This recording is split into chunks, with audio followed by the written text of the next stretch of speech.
All right, so before we start solving these equations, I want to review the properties real quick. So if you have two logarithms separated by addition, what are you going to use to bring them together? Multiplication, good.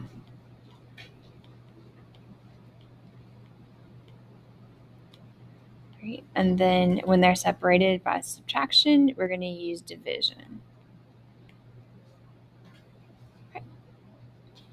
Right. And an extraneous solution is a false solution.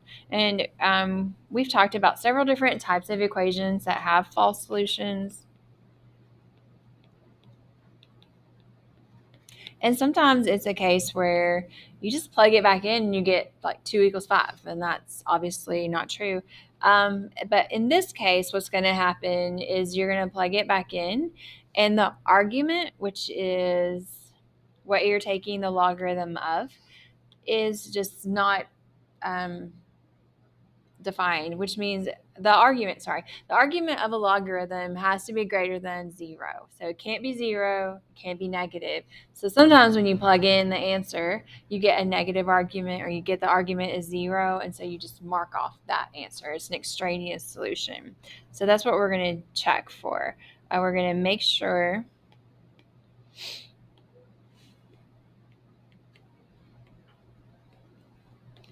the argument is greater than 0.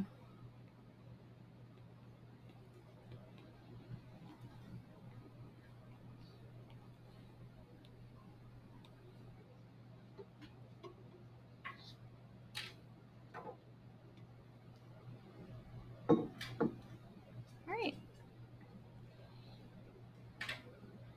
So these logarithmic equations are going to have two types. So type 1 is whenever you have log equals a log.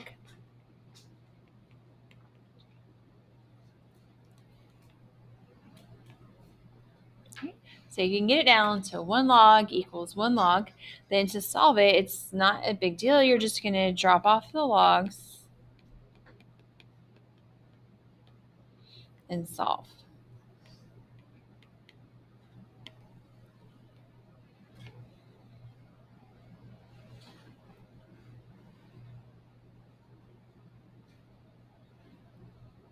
All right. And then the other type is the type where you have log equals a number.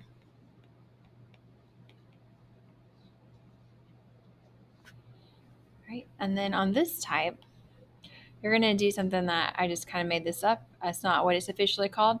You're going to raise the base.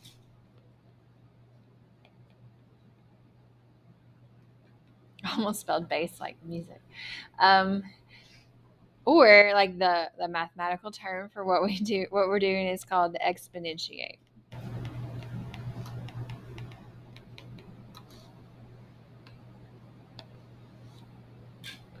All right, so I'm going to show you what that means. So I'm just going to have this little simple logarithmic equation. Log base 2 of x is 3. So this is log equals a number. And so when I say raise the base, what you do is you take whatever the base is of the logarithm, which in this case is 2, and it becomes just a regular size 2. And then what's in the problem becomes the exponent. So you do that on both sides. So 2 raised to the log base 2 of x is equal to 2 raised to the third. Why do you think we would want to do that? Like, what does that help? Well, that's true, but if we dropped off the bases, it would just take us back to the original problem.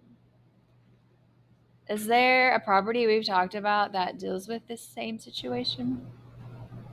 Yeah. So what happens when it's 2 to the log base 2? They cancel out. And so that just leaves you with x equals 8. So that's why you do it. So it's important to know why you do it, because then you'll remember that you're supposed to do it.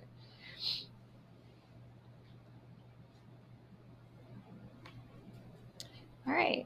So I didn't have a space for this, but I do want you guys to know that the first step on both types is to isolate the logs.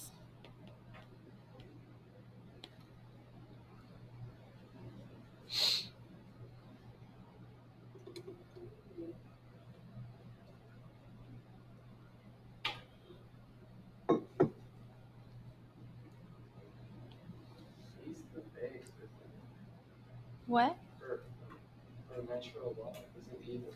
Yes. Okay. So for example 1a, we only have one logarithm on this one, so most likely it's going to be type 2, where we have log equals a number. But right now we have a whole bunch of stuff around our logarithm. So what would you guys do first to isolate it? Yeah, move the 2 to the other side by adding it. All right. What about that 2 that's a power? What can we do with that? We're going to drop it down.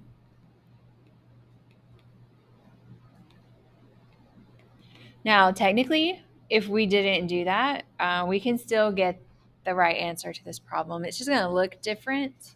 But I feel like doing it this way makes it slightly easier. All right, and now what do I do with that 2? Divide by it, good. Now, it definitely doesn't go evenly, so I'm just going to leave it as 19 halves.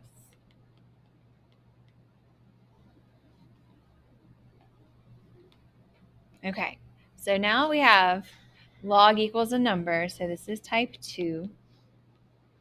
So we're going to raise the base, or exponentiate, if you want to call it that. What is the base? Oh, Blake already said it.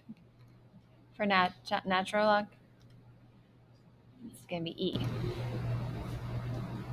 Right?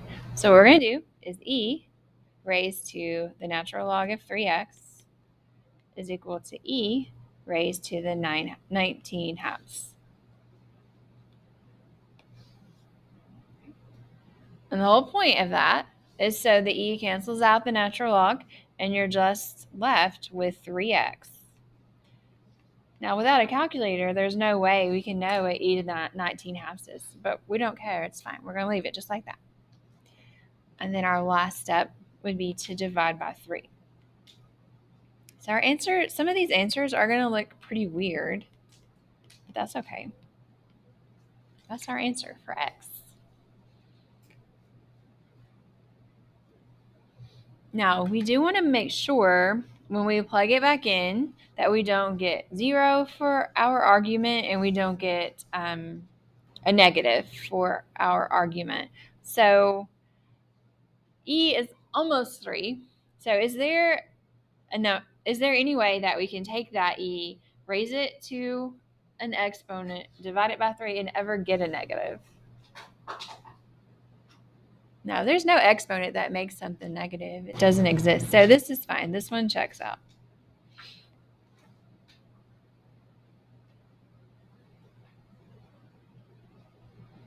Right. All right, let's look at the next one. It's slightly less complicated, really. So on this one, my logarithm is already isolated, so I can decide which type. What do y'all think? Definitely type 2. Log equals a number, so we're going to raise the base. And this time, our base is 3. All right, so it's going to be 3. Whoops. It's going to be 3 raised to the log base 3 of the square root of x plus 2 equals 3 raised to the 1.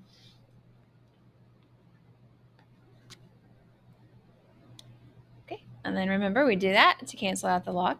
So we're left with the square root of x plus 2. 3 to the first is just 3. Okay, and what do we need to do to solve this? Good. Square both sides. So the square gets rid of the square root. And so we end up with x is 7, maybe. It's possible. It's extraneous. We don't know until we just double check it. So what we want to do is make sure when we put 7 in for x that this isn't either 0 or negative. It's not. It's the square root of 9, which is fine. So it checks out. In front of the square root? No, after you take the square root to. Nope. So you're thinking of something different. So if the square root is already in your problem, you don't do plus or minus. It means positive. If you put it there, then you have to do plus or minus. But it's already there. They're saying they want the positive square root. All right. Any other questions? All right, let's look at the back. They get kind of a little bit bigger on the back. All right, so we have logs on both sides. So this is going to be type 2, which is log equals log. But right now, it's log plus log equals 2 times the log. And we've got some stuff we have to take care of. So before you can drop off the logs, there can't be anything in front of the logarithm. There can't be anything between the logarithms. So what we want to do is use our properties. So on this side, we're going to use the properties to condense.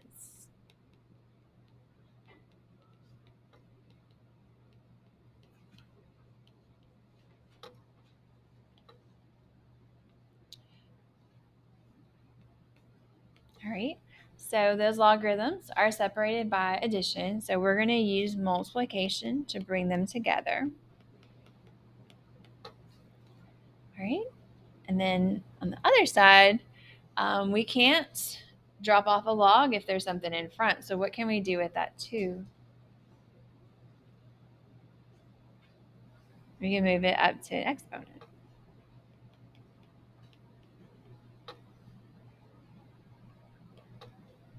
All right, so I have natural log equals another natural log. So what I can do is just drop those off.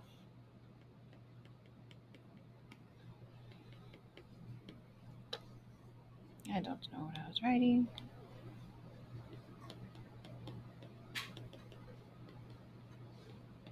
Okay. So I'm going to drop off the logs. I'm also going to go ahead and multiply x minus 2 times 2x minus 3, if that's all right with you guys.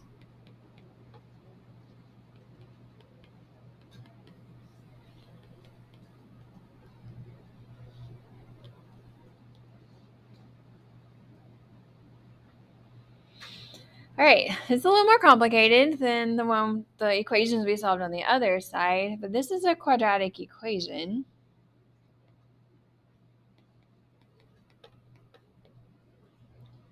So what do you guys think we need to do to solve it? We're going to factor it, but before we factor it, what do we need to do? Yeah, we're going to get everything on one side, move over the x squared.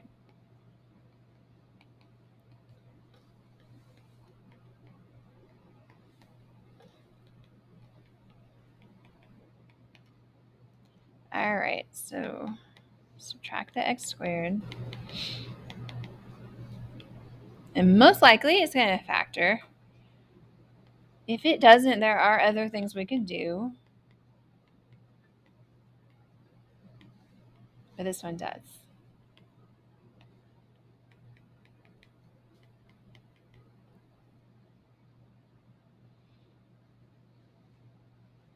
So originally, we do get 2 answers. There's a good chance that we don't have 2 solutions. Just the way logarithms, the graphs are, which you're going to learn about later, it doesn't make sense that they cross at 2 places. Most of the time, they just cross at one place or don't cross at all.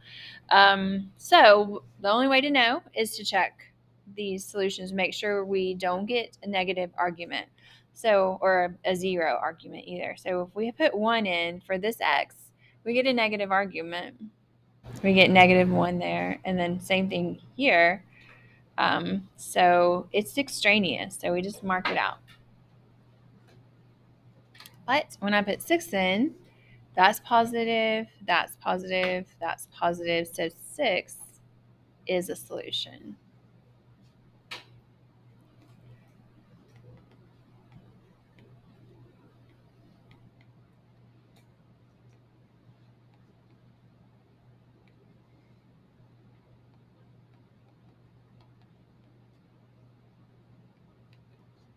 So 1 is a false solution.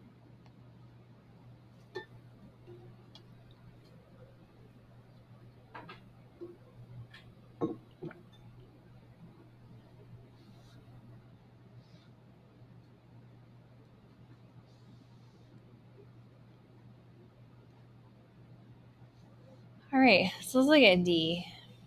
What do you guys think we need to do first? Can we just drop the line? Not yet. Why can't we just drop the logs? It's not condensed, right? So we need to condense first.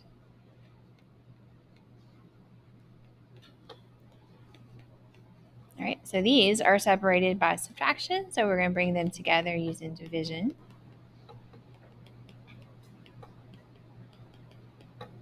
All right, so now we're ready to drop them off. Yep.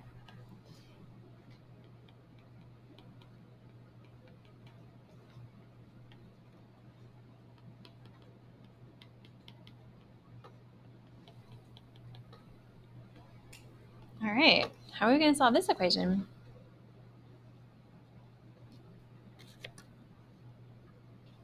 Any ideas? Right. So when there's something in the denominator that you don't want in the denominator, just multiply by it. So it would cancel itself out. And then on the other side, I would need to multiply x plus 1 times x plus 3. All right, and then I'll go ahead and do that.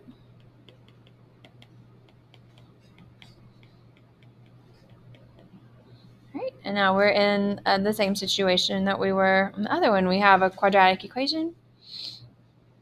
So we're going to get everything on one side so we can solve it.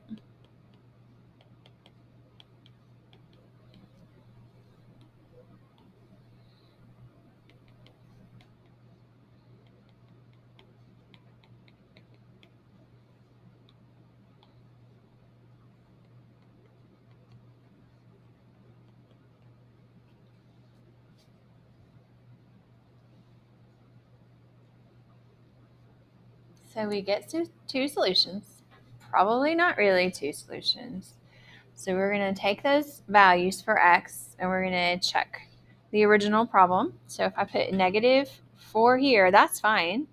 But if I put it here and here, that gives us a negative argument. So -4 is extraneous. But 1 works for all the x's. So 1 is a solution. All right. Any questions? All right, so we have one more application. It's really, I don't think, much more difficult than the rest of them because it gives you the function. You don't have to create it. But on example 2, the number y of endangered animal species on a protected wildlife preserve can be modeled by that function, where t is between 10 and 24 and represents the number of years since 1990. How many years since 1990 did the number of endangered animal species reach 342? And we have to leave an exponential form because we're not using the graphing calculator. So what are we going to do with that 342?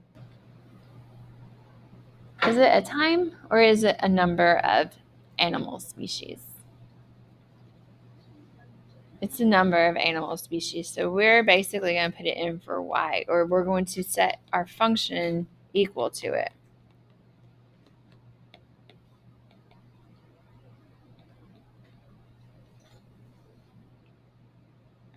All right. So then we're going to solve it similar to the ones that we did on the front of the notes. So what would you guys do first?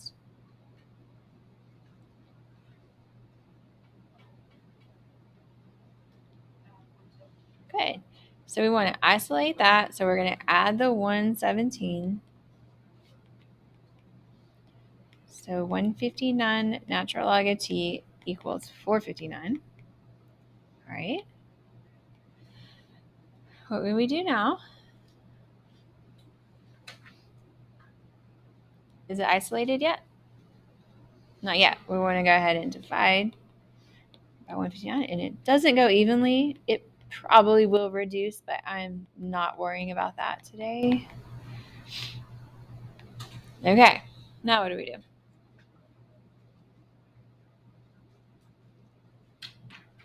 Raise the base, drop off the logs. What do y'all think? Raise the base. What is the base? E.